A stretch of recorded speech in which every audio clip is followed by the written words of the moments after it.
Hey guys, in this video I will show you how you can fix basically slow folders in or drives in Windows 10 or 11. So if you're experiencing long loading time on, for example, your drive or folder, super easy fix for that. So for example, locate your for example drive and then right click on it, go to properties, go to customize, make sure that optimize this folder for general items, and also apply this template for all subfolders. Press apply, okay, and the problem should be fixed.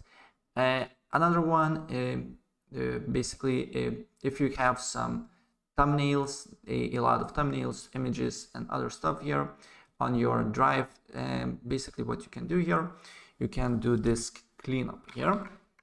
So on search, just write disk cleanup, select the disk, for example this one, and then what you need to do here is to select thumbnails here. Basically just cache files that you can download, that you can delete, but make sure to disable all the other things here, and then press OK. Right, and that's basically what you need to do here if you want to fix slow folders on your Windows PC. Right, so that's pretty much it. If I help you out, please press like button and subscribe for more. Take care. Bye.